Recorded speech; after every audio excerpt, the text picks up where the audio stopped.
Vault Veritas SCP Files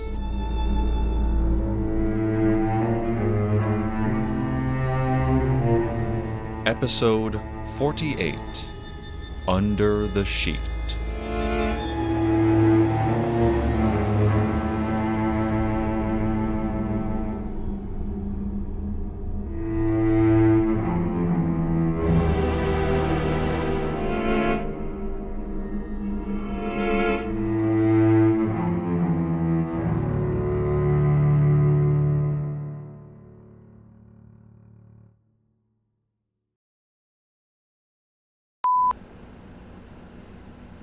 Incident Report 6096-1047, the 1047th incident involving SCP-6096, colloquially known as the Guest. Object Class: Keter. Risk Assessment Level: Moderate. Reported by Officer Christian Rutkowski. Report made March 14th, 2016. It's coming for you. It's coming for you, and you can't stop it. Stay still. Give in. And it won't hurt. For long.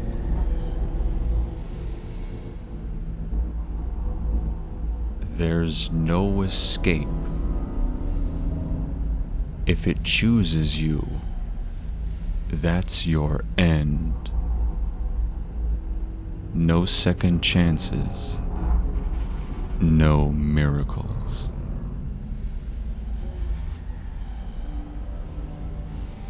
I can't even count how many times I've been sent in to tidy up after it. To wipe minds, to spin new realities, to ensure no one ever suspects a monster covered by a white sheet. How many stories have I woven? How many dazed and tearful loved ones have I lied to? The truth preserved only in these endless reports. Sometimes it's neat. Too neat. A victim with no real connections.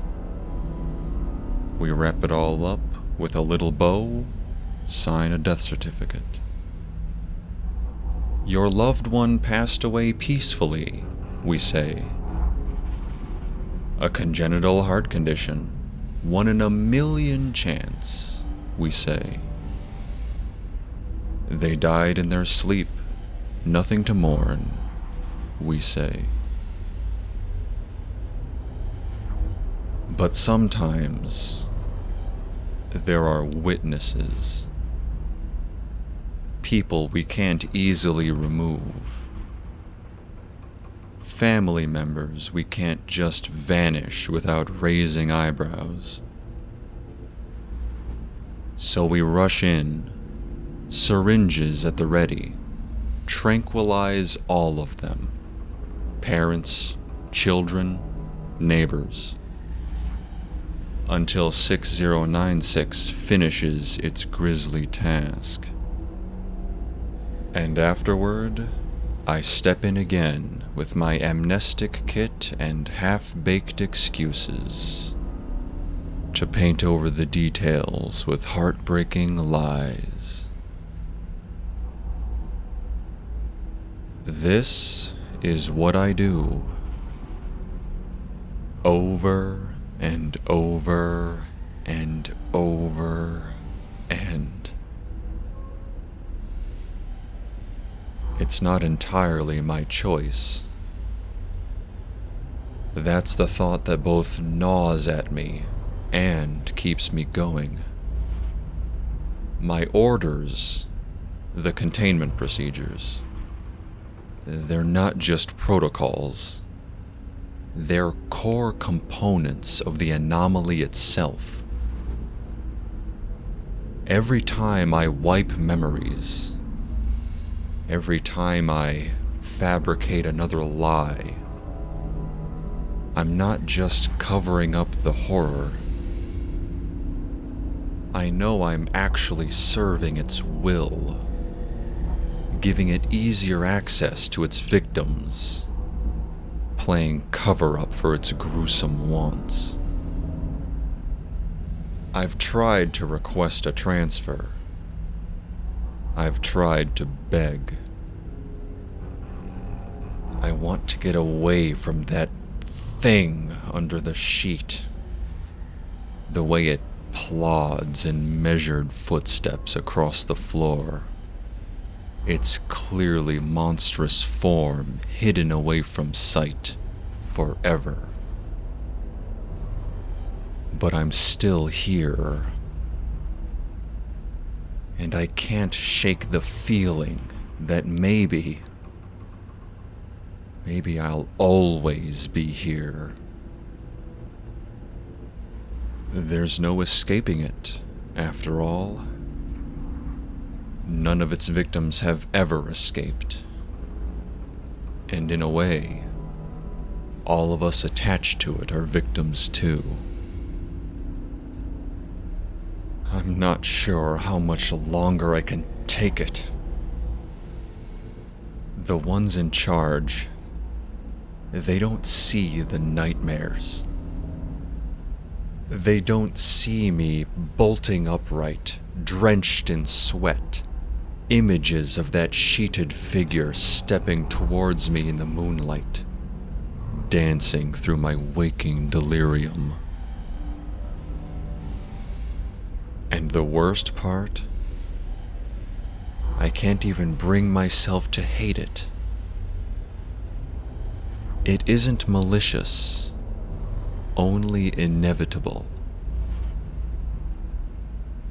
We, the complacent, the complicit, silently usher it along, ensuring it finds its next mark. I tell myself that I'm forced to comply, that it's not the Foundation's doing, not mine. And yet, guilt still gnaws at me. It's coming for you. It's coming for me. I don't know if I'll be able to tell the difference when it finally does. I tell myself I don't remember them all. I tell myself the victims blur together, that each cover-up is just another number in a long line of tragedies. A missing person, a dose of amnestics, a few general lies spun, a quiet funeral with a pointless obituary that further obscures the truth. But that's just another fabrication. Every time this anomaly leaves its containment, I am required to submit a report. And this one, I am going to remember. I will remember the way he screamed when he saw it coming. I will remember the way he tried to cling to his kids, to hug them before his final moments. Because he'd understood.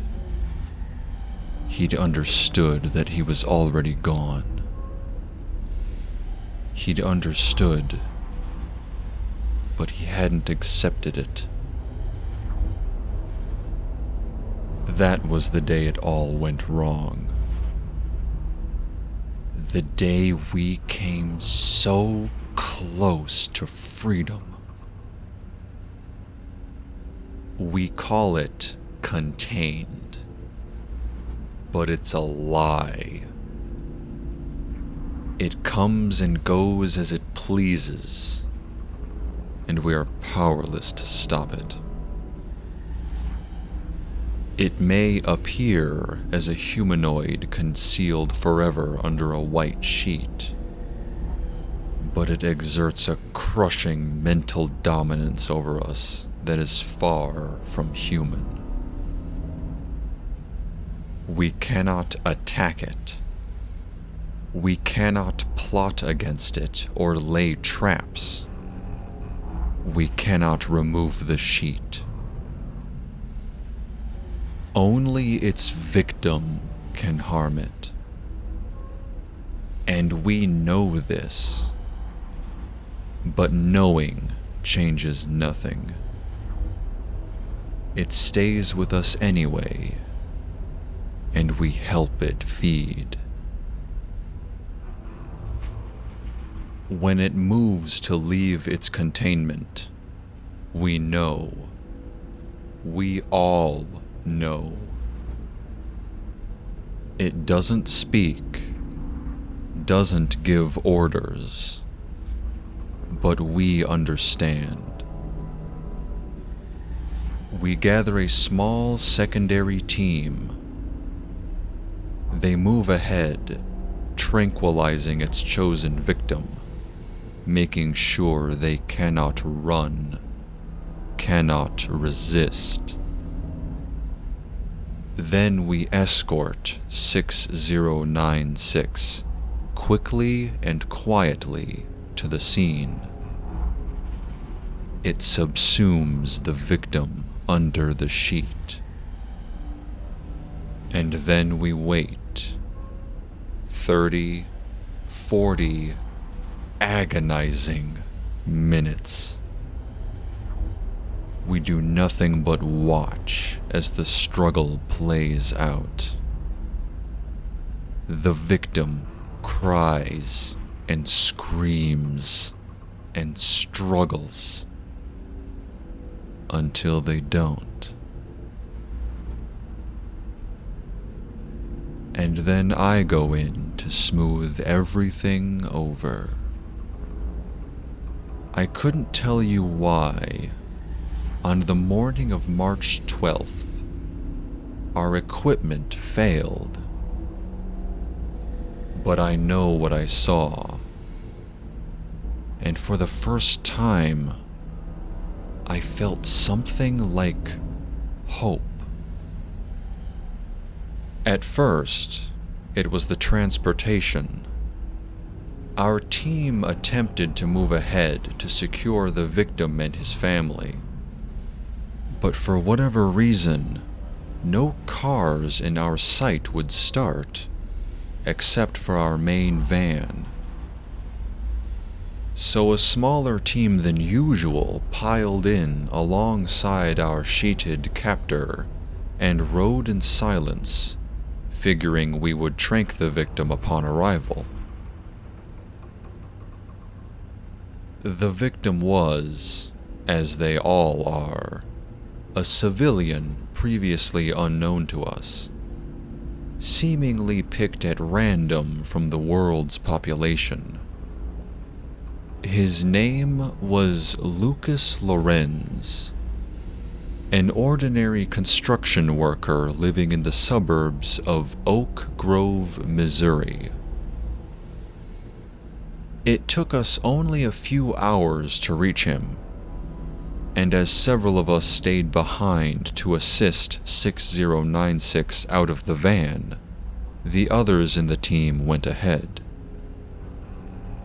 The sickening crack of a sledgehammer against the front door, coupled with the screams from inside, will forever haunt my dreams.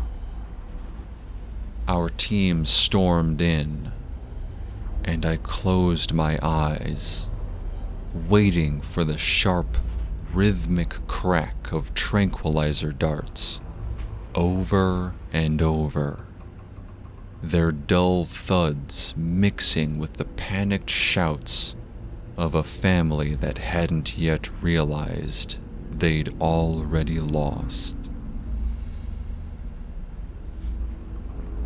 Instead, shouts of alarm erupted from our own agents, tangled with the sharp clicks of jammed weapons. Something had gone wrong. 6096 seemed to recognize this as well, though it continued its slow, inevitable advance towards its victim. I felt an unexpected force rising within me, a desperate, all-consuming urge to contain the situation. It pushed me forward, overriding hesitation, driving me up the Lorenz family's front stairs 2 at a time. My breath came fast and ragged as I scrambled into the house, hands grasping for anything that could be used to restrain Lucas. The need to protect the guest was overwhelming, like an instinct forcing its way into every crack of my mind. But Lucas wasn't about to go quietly, and he was ready. It turns out, this particular victim was a firearm enthusiast. He stood in the center of the living room, shotgun gripped tight in both hands, eyes darting between us as he shouted, "Get back! Get away! Get the fuck out of my house!" We were moving to coordinate a bull rush when 6096 entered. The moment Lucas's family saw it, they all went silent. Understanding dawned in their wide, horrified eyes. They knew it was his time. And so did Lucas. He inhaled sharply, squared his shoulders, then raised the gun and leveled it at the guest. For a single, breathless moment, my hope surged. And so did the overwhelming compulsion to protect. Before Lucas could fire, one of the agents beside the guest, Lopez, I believe his name was, he lunged, throwing himself into the path of the shotgun's barrel. It all happened so fast. I can't believe how close we came to being rid of that thing forever. Lopez, he was just as fed up with all this as I was. He was just as done, just as hopeful for 6096's destruction. His screams of pain echoed through the house, mixing with Lucas's as we wrenched the shotgun from his hands. He tried to grab at his children, and they pushed him away. They helped us hold him down as the guest approached. One moment, Lucas was kicking and struggling against us, his boots scraping against the floor in a desperate attempt to gain traction.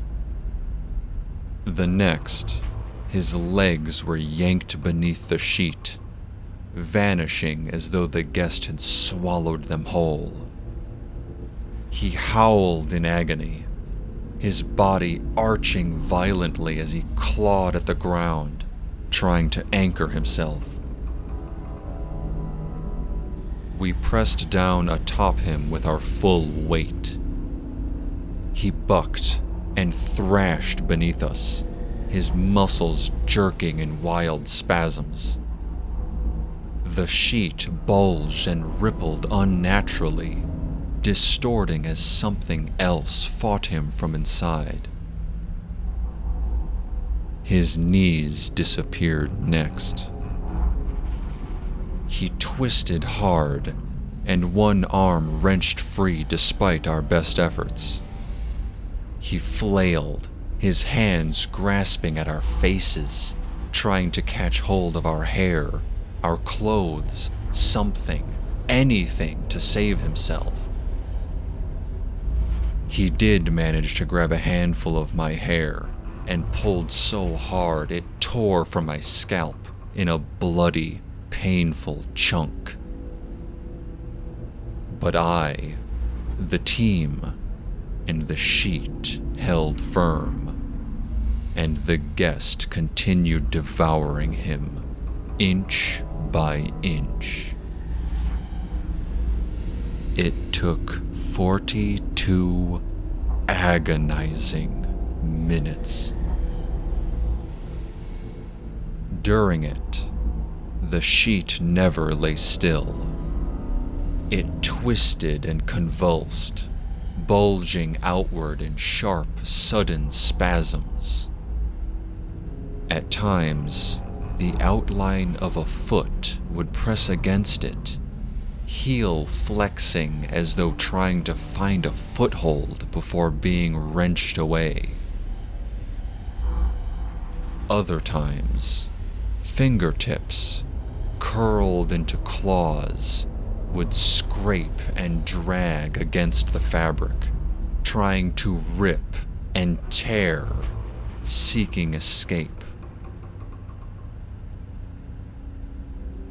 He never stopped screaming, muffled and pained, though by the end his voice grew hoarse, then ragged, becoming inhuman, becoming unearthly. And then, after what felt like a lifetime, the sheet went still. We were released from its spell, and at last we could move again. Lopez was long past saving.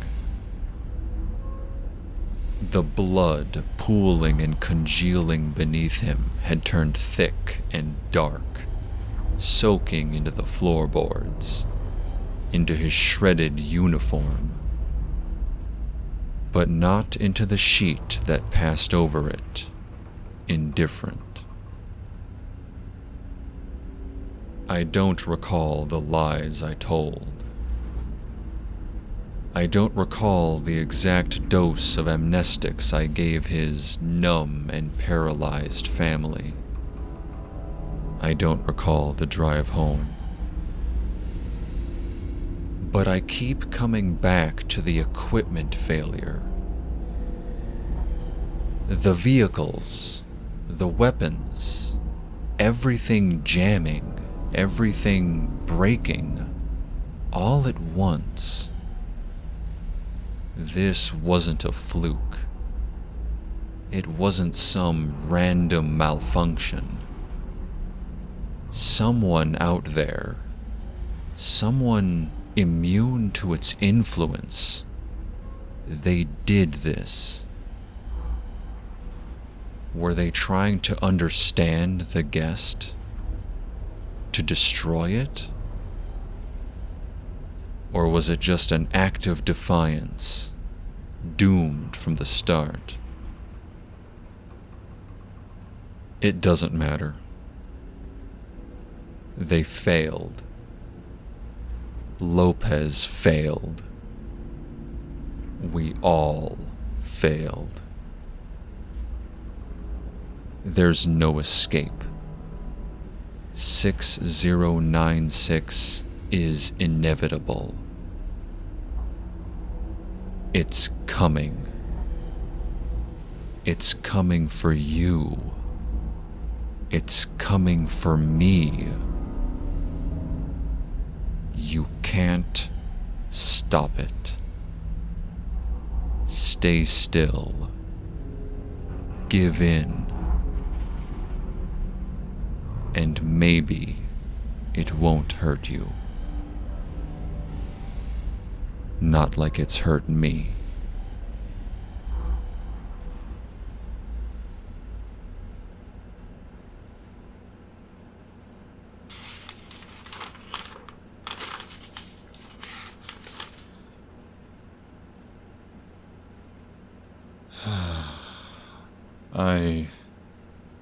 I think I may hate the Keters. As do I. This one in particular. It's not contained. No, it definitely isn't. It lets us bring it back when it's finished. But that's not containment.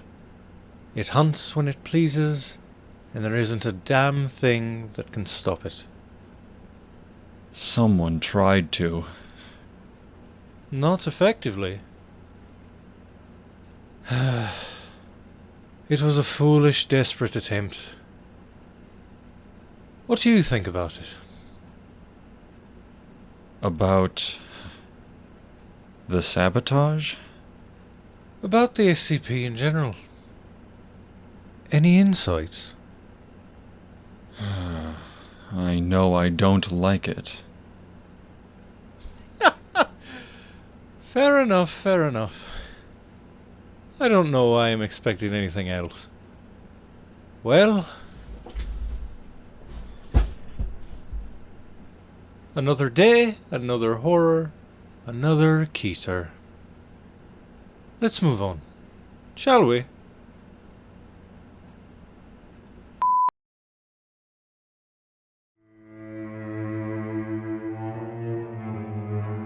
Vault Veritas SCP Files is a podcast inspired by the SCP Foundation.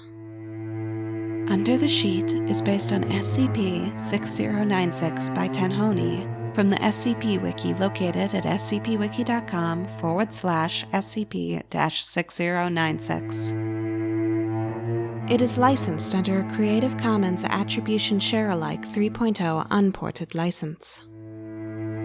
This episode featured Justin Kellner as Scott Anderson and D.R. Thompson as Niall Connors. It was written and edited by Leola Angel. We welcome comments. Please rate and review us. Email us at vaultveritas@gmail.com. Join our Discord channel using the link in the episode description. Visit us at Blue Sky. Or for additional content, visit our Patreon. Thanks for listening.